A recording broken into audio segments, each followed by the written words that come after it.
Welcome to are के classes. Math की continued series में हम आपके साथ अर्थमेटिक प्रोग्रेशन चैप्टर खत्म कर चुके हैं। आज मैं आपके लिए एक नया चैप्टर लेके आया हूँ क्लास 10 का, जिसका चैप्टर नंबर है 7 और नाम है कोऑर्डिनेट ज्योमेट्री। चैप्टर काफी इजी है बट इसकी कॉम्प्लेक्सिटी थोड़ी ज्यादा है, जिसकी वजह से इसको समझना और निकालना थोड़ा टफ हो जाता है। इसमें 3 फॉर्मूले यूज होते हैं। First is distance formula, second is section formula और third is area of triangle. Area of triangle. आइए सबसे पहले जो फर्स्ट एक्सरसाइज है उसमें डिस्टेंस फार्मूला का यूज किया जाएगा।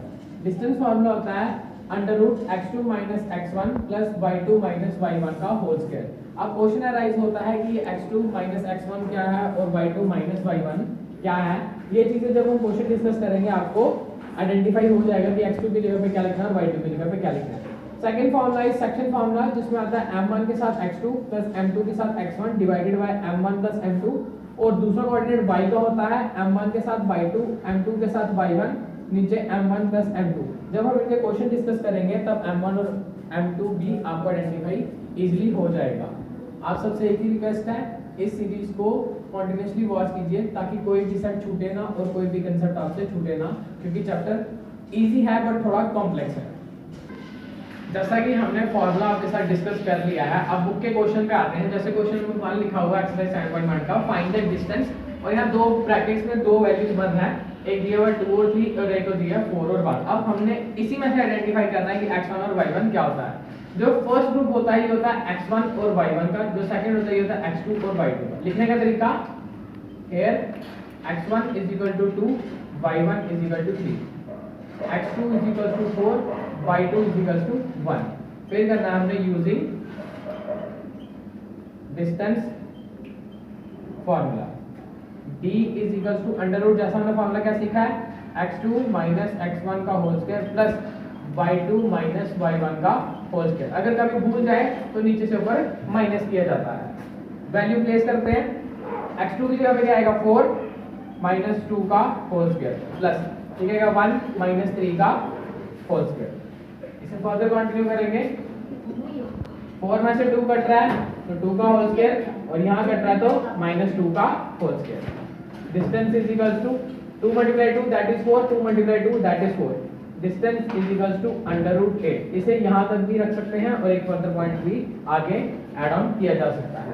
आइए अब डिस्कस करते हैं पार्ट नंबर 2, जिसमें x1 और y1 हमें दिए हुए हैं a, b -a -b। Second part exam के पॉइंट ऑफ व्यू से काफी ज्यादा इंपॉर्टेंट है, क्योंकि बहुत बार ये रिपीट किया जाता है एग्जाम में। चलिए इसे डिस्कस करते हैं। here x1 = a, y1 = b, x2 = -a, y2 = -b। next step is using distance formula। d formula भूल जाए तो नीचे से ऊपर माइनस करते हैं, x2 - x1 का whole square plus y2 - y1 का होल स्क्वायर। फॉर्मूला लिखने के बाद नेक्स्ट स्टेप है सिर्फ वैल्यू प्लेस करना। x2 की जगह पे कौन सी वैल्यू आएगी, -a, ये फॉर्मूले का माइनस और a खाली है होल स्क्वायर प्लस उसी तरह से -b का होल स्क्वायर। माइनस प्लेसिंग में गलती नहीं करनी है, माइनस प्लेसिंग में गलती हुई तो क्वेश्चन पूरा खराब भी हो सकता है। डिस्टेंस = माइनस माइनस प्लस ये आएगा -2a का होल स्क्वायर और वहीं पे -2b का होल स्क्वायर। डिस्टेंस = 2 का स्क्वायर करेंगे तो 4, a का करेंगे तो a स्क्वायर, 2 का स्क्वायर करेंगे तो 4, b का स्क्वायर करेंगे तो b स्क्वायर। 4 इसके पास भी है, 4 इसके पास भी है, 4 ले लेते हैं कॉमन तो आएगा a square plus b square.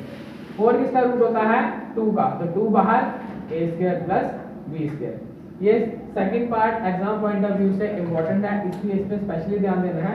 इसकी गलती यहाँ होगी, ज्यादातर होगी भी तो x2 की वैल्यू -a है तो -a लिखा हुआ है, ये फार्मूले का -a है वैसा ही, और a की वैल्यू पॉजिटिव है तो इसका पॉजिटिव रहेगी। बाकी फर्दर जैसे सॉल्व करना है वैसे ही करना है। Thank you for watching. Let's further move to question number 3। यहाँ पे लिखा हुआ है determine if the points 1, 5, 2, 3, -2 and -11 are collinear. Collinear word strike होते ही क्वेश्चन में हमारे माइंड में एक डायग्राम आती है कि ये जितने भी पॉइंट्स हैं ये एक लाइन पे हैं, मतलब ये एक लाइन है, उसी के 3 पॉइंट हैं, a मान लेते हैं यहाँ पे, b मान लेते हैं यहाँ पे, c मान लेते हैं यहाँ पे। a की जगह पे हम रखेंगे 1 और 5 को, बी की जगह पे रखेंगे हम 2 और 3 को, और सी की जगह पे रखेंगे -2 और -11। कोलिनियर का मतलब होता है जो दो पार्ट्स हैं, मींस ये इस पार्ट को और इस पार्ट को ऐड करके हमारे पास थर्ड पोर्शन बनना चाहिए। क्या बनना चाहिए? थर्ड पोर्शन बनना चाहिए। Collinear means the two half parts must be added equal to the whole line. तो इसको कैसे लिख सकते हैं? Collinear is equals to AB plus BC is equals to AC। दो छोटे पार्ट मिला के बड़ा पार्ट बनना चाहिए, तभी कोलिनियर बनेगा। अब हम लेंगे इन AB लाइन को हमने चूज किया, पॉइंट्स क्या हमारे पास 1 5 और 2 और 3। वही अपना formula x1 is equals to 1, y1 is equals to 5, x2 is equals to 2, y2 is equals to 3। फिर आएगा distance formula d is equals to x2 minus x1 का whole square plus y2 minus y1 का whole square. Step by step करना है, confusion create नहीं करनी है खुद के लिए। x2 की जगह पे 2, x1 की जगह पे 1 whole square, 3 minus 5 whole square. d is equals to 2 में से 1 कटा 1 का स्क्वायर, 3 में से 2 5 में से 3 कटा -2 का square. d is equals to 1 का स्क्वायर 1, 2 का स्क्वायर 4। यहाँ पे जो d बन रहा है ये बन रहा है √5, और यहाँ पे d किस नाम ने निकाला है? AB का, तो AB आ जाएगा √5। जिस सिमेट्री से हमने AB को सॉल्व किया उसी सिमेट्री से हम BC को सॉल्व करेंगे। तो लिखेंगे इन BC। BC के पॉइंट्स क्या है? एक 2 और एक 3 और एक -2 और -11। तो x1 हो जाएगा हमारे पास 2, y1 हो जाएगा 3, x2 हो जाएगा हमारे पास -2 और y2 हो जाएगा -11। होपफुली अब आपको x1 और y1 निकालने में प्रॉब्लम ना आ रही है। b कैसे निकलेगा? √x2 माइनस x1 का whole square plus y2 minus y1 का होल स्क्वायर। b कैसे निकलेगा? x2 की वैल्यू प्लेस करेंगे, -2 माइनस फॉर्मूले का 2 वहां से स्क्वायर, -11 -3 का square. d is equals to -2 बनेगा -4 का होल स्क्वायर, और -11 और -3 बनेगा 11 12 13 14 -14 का whole square. d is equals to 4 का स्क्वायर करेंगे तो 16, 14 का करेंगे तो 196। इसे ऐड कर लेते हैं, 196 प्लस 16 दैट इज 212। यहाँ पे जो डिस्टेंस आ रहा है वो आ रहा है √212, और ये डिस्टेंस किसका है हमारे पास? BC का। दो पार्ट्स हम निकाल चुके हैं छोटे वाले, अब बड़ा वाला पार्ट हम निकालेंगे, लेंगे इसमें AC। क्या लेंगे? AC। therefore इन AC में क्या है? 1 और 5, और क्या है? -2 -11। तो इसे फर्दर सॉल्व करते हैं। x1 क्या रहेगा? 1, y1 क्या रहेगा? 5, x2 क्या रहेगा? -2, y2 क्या रहेगा हमारे पास? -11। और इसको फिर से फॉर्मूले में पुट डाउन करेंगे, distance is equal to √x2 minus x1 का whole square plus y2 minus y1 का whole square. b is equal to √x2 की जगह पे क्या वैल्यू डालनी है? -2 -1 का होल स्क्वायर, -11 -5 का होल स्क्वायर। ये आ जाएगा आपके पास माइनस माइनस प्लस, तो -3 का स्क्वायर, ये आएगा -16 का। 3 3 is 9, 16 into 16 that is 256। ये बन जाएगा हमारे पास 264। तो ये किसका है? AC का। अब हमारे पास तीनों क्वेश्चन का जो डिस्टेंस है वो आ चुका है, जैसे कि AB का है √5, BC का है √212 और AC का आ गया हमारे पास 264। अब हमें कोलिनियर चेक करना, जैसे वहां लिखा था AB प्लस BC कितना होना चाहिए? AC के बराबर। AB की जगह क्या लिखेंगे?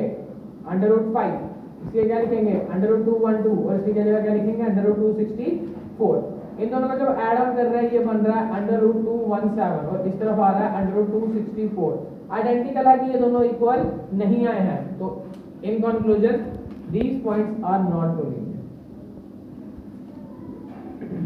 These points are not. तो जब भी कोलिनियर की बात आती है तो जो लाइन के जितने भी पार्ट्स बनते हैं सबको प्लस करके फर्स्ट से लेके एंड तक का डिस्टेंस बनना चाहिए। जैसे इस क्वेश्चन में 3 पॉइंट्स हैं, तो मैंने पहले AB का डिस्टेंस निकाला, फिर मैंने BC का डिस्टेंस निकाला, फिर AC का डिस्टेंस निकाला और कंपैरिजन किया कि AP प्लस BC AC बनता है कि नहीं, वो नहीं बन रहा था अकॉर्डिंग टू क्वेश्चन, तो these points are not collinear. आप सबसे एक ही रिक्वेस्ट है, चैनल को शेयर कीजिए और सब्सक्राइब कीजिए। Thank you for watching.